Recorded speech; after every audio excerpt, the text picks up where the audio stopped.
नमस्कार. वर्ग 10वी गणित भाग 1 मध्ये आपण दुसऱ्या प्रकरणाला सुरुवात करणार आहोत. वर्ग समीकरणे. वर्ग समीकरणामध्ये आपण पाहिलं त्याच्यामध्ये बहुपदीची कोटी वगैरे काढणं, रेषीय बहुपदी, वर्ग बहुपदी, घन बहुपदी इत्यादी प्रकार आपण त्याचे पाहिले. त्याचं सामान्य रूप पण आपण पाहिलं, बरोबर, दुर्लक्षित. त्याच्यानंतर काय करायचं तुम्हाला, रेषीय बहुपदी, वर्ग बहुपदीमध्ये आपण त्याचा अभ्यास केला आहे. आता आपल्याला इथं 1 नंबरचा प्रश्न खूप सोपा दिला. प्रश्न पहिला सराव संच 2.1 मध्ये त्याने असं सांगितले की कोणतेही 2 वर्ग समीकरणे लिहा. कोणतेही 2, बरोबर.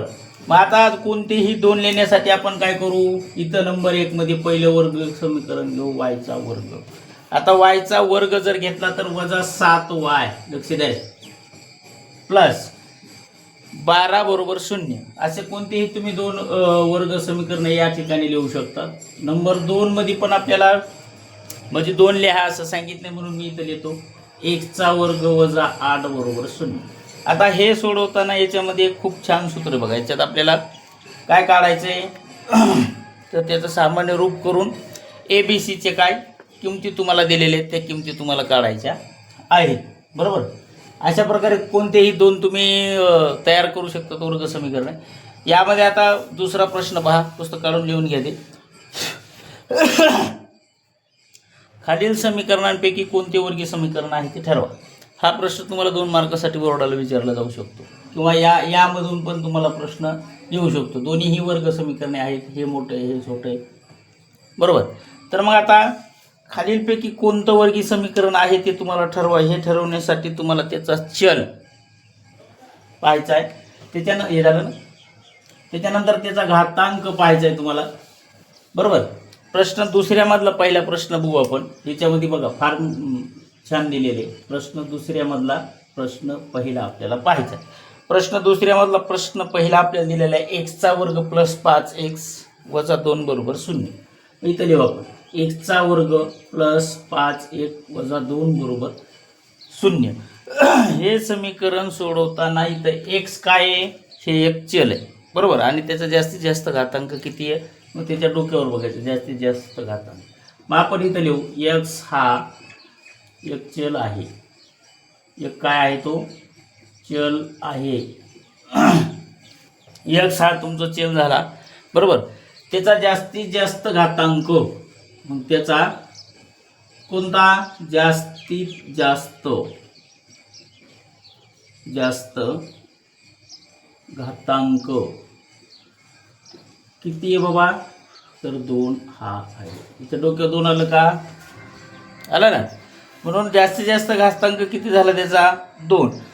मग आता आपल्याला ABCच्या किमती काढायच्या. A बरोबर x ची किंमत 1 आली, B बरोबर 2 नंबरला किती आहे 5, आणि C बरोबर किती दिलेले तुम्हाला ABC वजा 2. ABC इथं लिहितो मी A B आणि C. एक सोडून द्या, एक्सचं काय नाही, बरोबर. अलग लक्षात. आता या कोणत्या संख्या आहेत तुमच्याकडं, तर ह्या वास्तव संख्या आहेत. ह्या कोणत्या संख्या आहेत, वास्तव. म्हणजे इथं लिहू आपण या वास्तव संख्या आहेत. मग संख्या आहेत म्हणून संख्या आहे. मग आता इथं A बरोबर इक्वल टू 0 का नॉट इक्वल टू 0 हे तुम्हाला घ्यायचं आहे, बरोबर. मग पाहायचं. मग आपण काय करू, A बरोबर नॉट इक्वल टू 0 म्हणजे A बरोबर 0 हा येऊ शकत नाही. आणि दिलेलं समीकरण हे वर्ग समीकरण आहे, बरोबर. कशावरून ठरवलं आपण, त्याचा जास्तीत जास्त घातांक किती आला तुमच्याकडं 2. जास्तीत जास्त घातांक 2 हा आहे. सॉरी काय आहे लिहायचं होतं. जास्तीत जास्त घातांक किती आला त्याचा तुमच्याकडं 2, म्हणून ते वर्ग समीकरण आहे. मग आता हे असेच या प्रश्नामध्ये प्रश्न आपल्याला लिहून घ्यायचे. आता मी सांगणार तुम्हाला घातांक किती आला, चल किती आला, हे तुमच्या लक्षात आलं का. चल कोणता आला, आपण x घेतला, बरोबर.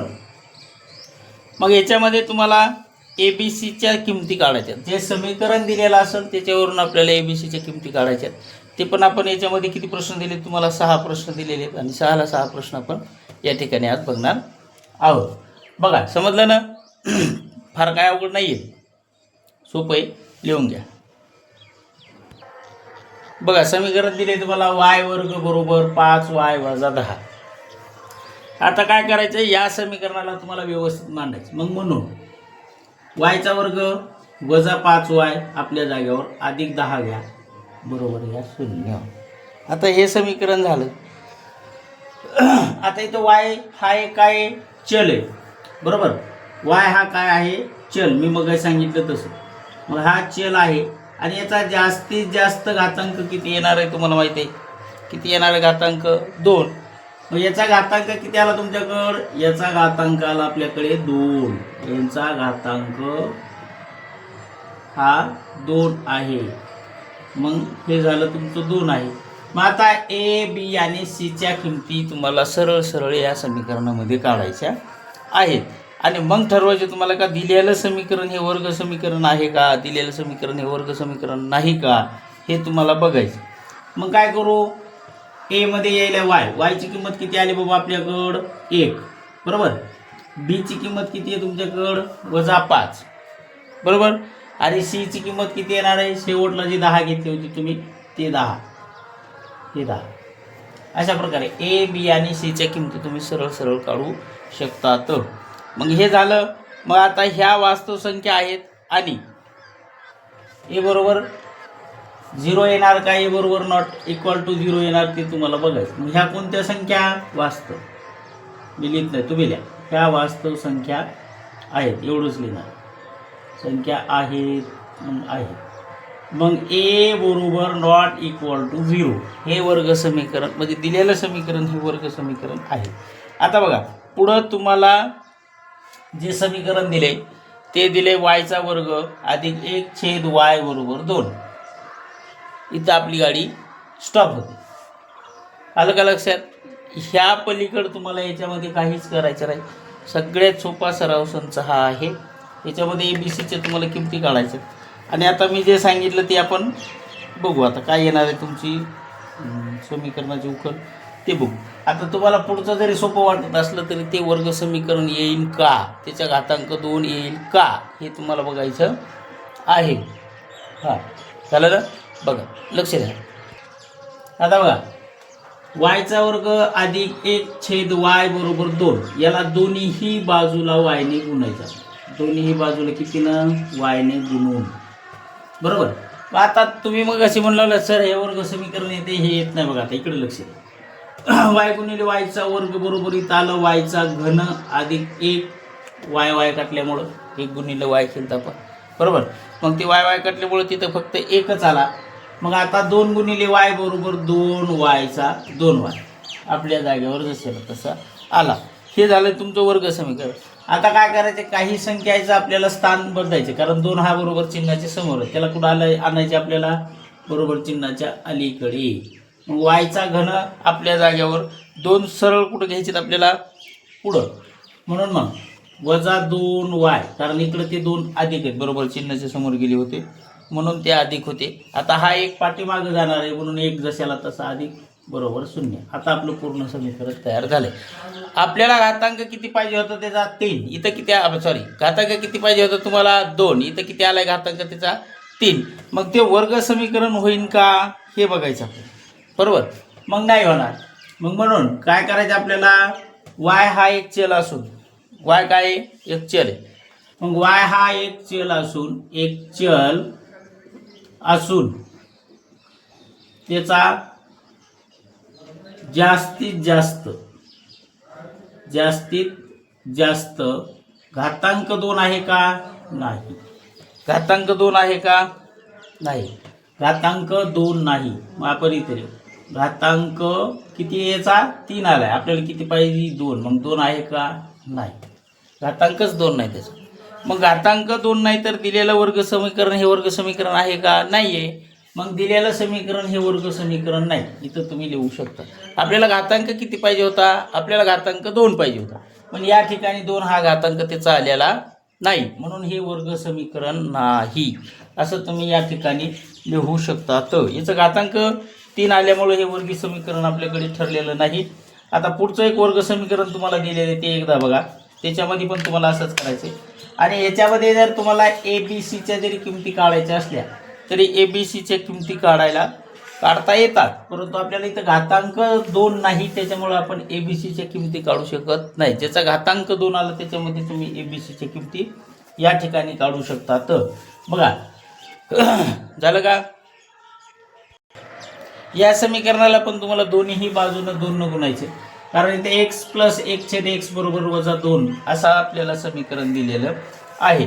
मग x ने याला गुणल्यानंतर आपल्याकडे गुणाकार सरळ सरळ होणार आहे. बघा तुम्हाला गुणाकाराचं माहिती आहे, परत सांगण्याची गरज. गुणाचे दोन्ही बाजू, मग इथे लिहितो दोन्ही बाजूला x ने गुणून, दोन्ही x ने गुणून, बरोबर. मग x गुणिले x या ठिकाणी येणार आहे तुमचा x चा वर्ग, इथं x गुणिले 1/1 मधला येणार आहे आपल्याकडे 1.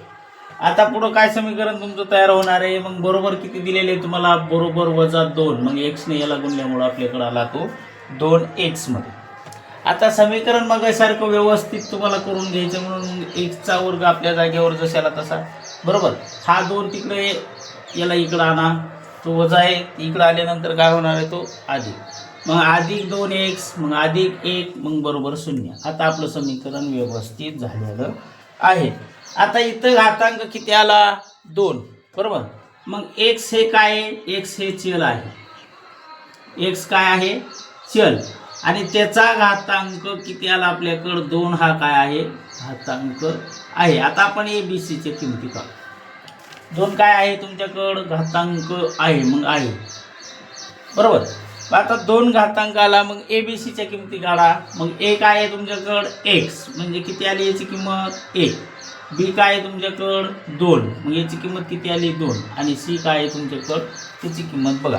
c ची किंमत किती आली? इथं 1 आहे म्हणून 1 लिहा, किंवा अल्फाबेट एखादी असेल तर त्याची किंमत 1च आहे.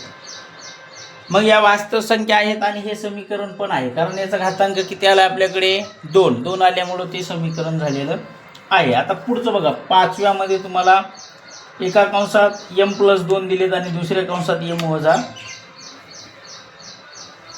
m-5 दिलेले समीकरण तुम्हाला छोटंसं करून दिले. मग इथं पण याचा घातांक आपल्याला 2 जर आला तरच आपण त्याचं व्यवस्थित उत्तर काढू शकतो होतं. आता हे समीकरण तयार करताना तुम्हाला 5m आणि 2mचा सरळ सरळ गुणाकार दिलेला आहे. मग आपण काय करू? m म्हणून m एका कंसात 5m गुणिले 5, m ना अगोदर ह्या कंसाला गुणून घ्यायचं, पुन्हा 2 न त्या कंसाला तुम्हाला गुणायचं आहे. मग +2 आणि दुसऱ्या कंसात m-5 बरोबर 0 आपल्याला दिलेला होता, म्हणून 0. आता इथं गुणाकार करा, m गुणिले m इकडं आला तुमच्या m चा वर्ग आला का? मग आता याच्यामध्ये चिन्ह आहे वजाचं, मग -5 आणि m चा गुणाकार जर तुमच्या झाला तर तिथे यायला लागलाय 5m. मग +2 गुणिले m 2m, मग वजा आहे म्हणून वजा जशाला तसं. मग 2 गुणिले 5 यांचा गुणाकार करा, 5 दोन्ही किती बाबा? 10, बरोबर किती? 0. आता समीकरण तयार झाले आपल्या m चा वर्ग वजा 5m + 2m वजा 10, हे आपल्याकडे समीकरण तयार झालेलं आहे. मग आता याच्यामध्ये तुम्हाला काय काय करता येईल ते बघू आपण. आता इथं वजा अधिक वजा बाकी होते, समीकरण छोटं करायचं, खूप मोठं जायचं. वजा अधिक काय होते? वजा बाकी. मग म्हणून काय करू? m चा वर्ग जशाला तसा. आता ह्या दोघांची वजा अधिक वजा बाकी, वजा अधिक वजा बाकी झाली. मग तिथं किती आले? 5 मधून 2m गेला तर आपल्याकडे राहतात 3m, म्हणून मग आपण लिहू इथं 3m. मग अधिक वजा दिलेले, वजा किती दिलेले तुम्हाला? 10, मग वजा 10 ह्या ठिकाणी आला, मग इथं झाला -10, बरोबर झाला 0. आता समीकरणाची उकल तुम्हाला मिळणार आहे. आता इथं चल काय आला? m, आणि जास्तीत जास्त घातांक किती आला तुमचा? 2 आला, बरोबर. आलं का लक्षात? आता इथं m हे एक चल असो, मग आपण इथं लिहू m हा काय आहे? एक चल. m हा एक चल आहे. आणि जास्तीत जास्त घातांक किती आला त्याचा? जास्तीत जास्त घातांक किती आला? घातांक आला त्याचा 2, बरोबर. 2 आहे. घातांक किती आहे त्याचा? 2 आहे. मग आता आपल्याला एबीसीच्या किमती काढायच्या. सरळ सरळ तुम्ही एबीसीच्या किमती काढू शकतात. मग काढा. ए बरोबर किती आला आपल्याकडं? 1, कॉमा. बी बरोबर किती आहे? 3 दिलेले. आणि सी बरोबर किती आपल्याकडं? 10, बरोबर. या वास्तव संख्या आहेत आणि हे दिलेले एक सामायिक समीकरण पण तुमच्याकडे आहे. राहिला आपला शेवटचा प्रश्न समजला असेल प्रकरण दुसऱ्यामधला शेवटचा प्रश्न आपल्याला बघायचे, म्हणजे सगळेच बघायचे, पण आता हा 5वा होता. 6वा प्रश्न एकदा मी तुम्हाला देतो ते बघा. प्रश्न 6वा आपल्याला अशा प्रकारे दिलेला आहे. बरोबर, यमचा घन अधिक 3 यमचा वर्ग वजा 2 बरोबर 3 यमचा घन. आता हे प्रकरण तुम्हाला थोडंसं लक्षपूर्वक बघा. आता 3 यमचा घन पलीकडल्या बाजूला आपल्याला दिलेलं आहे, याला सरळ सरळ इथं प्रकरण तयार करताना समोर आणा. 3 यमचा काय झालं आपल्याकडं वर्ग, त्याच्यानंतर यमचा घन आहे, मग वजा यमचा घन. आता हे एका लाईननं काढून घ्यायचे आपल्याला. 3 यमचा घन, पाठीमागची संख्या सगळ्या समोर आली. त्याच्यानंतर आपल्याकडं आला 3 यमचा घन इथं आला, अधिक 3 यमचा वर्ग आपल्याकडे दिलेला आहे, म्हणून मग आपण त्याला 3 यमचा वर्ग अधिकचं वजा झालं, वजा 2 आपल्या जागेवर राहिले. मग बरोबर काय घ्यायचे, सॉरी वजा 2चे अधिक 2 झाले, वजा 2चे अधिक, इकडे 3 अधिक होता 3 यमचा वर्ग, ते पण तिकडे काय झाला वजा झालेला आहे. आता याच्या बरोबर घ्यायचे 0, मग वजा अधिक वजा बाकी ह्या दोघांची 3 यमच्या घनामधून यमचा घन वजा होणार आहे, म्हणून मग काय करायचं तुम्हाला वजाबाकी करायचं. मग वजाबाकी करताना काय राहणार बाबा, 3 मधून यम गेला, 2 यमचा घन राहिला आपल्या जाग्यावर जशाला तसा. मग वजा 3 यमचा वर्ग आहे म्हणून वजा 3 यमचा वर्ग, मग अधिक 2, मग अधिक 2 बरोबर 0. आता हे समीकरण आपल्याला एक सामायिक समीकरणामध्ये तयार होईल का हे बघायचं होतं, पण इथं हे तयार होण्यासारखं नाही, कारण 3 पद आले, इकडं वर्ग घन चाला, इकडं वर्ग आहे, इकडं काय नाही, म्हणजे समीकरण व्यवस्थित आहे. 2 यमचा घन वजा 3 यमचा वर्ग अधिक 2 बरोबर 0, असं समीकरण आपल्याला या ठिकाणी दिलेलं आहे. मग यम याच्यामध्ये काय आहे, हे एक चल आहे. यम काय तुमच्याकडं एक चल आहे, मग यम चल आहे, पण त्याचा जास्तीत जास्त घातांक किती आहे 3 आला. जास्तीत जास्त घातांक 2 आहे का नाही, मग इथे लिहू आपण घातांक 2 नाही. घातांक किती नाही 2 नाही, 2 नाही, म्हणून दिलेलं हे समीकरण वर्ग समीकरण आहे का नाही, का तर त्याच्यात घातांक आपल्याला 2 दिलेला आहे. आता पुढच्या प्रश्नामध्ये आपल्याला ax वर्ग अधिक bx अधिक c बरोबर 0 घेऊन काहीचे तुम्हाला किमती काढायच्या आहेत. अशा प्रकारे समीकरण व्यवस्थित तयार करून घ्या.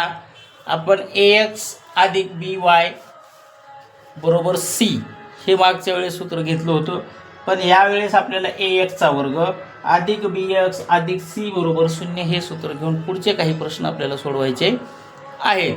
त्याच्यामुळे लक्षपूर्वक पहा, व्यवस्थितच उत्तर द्या.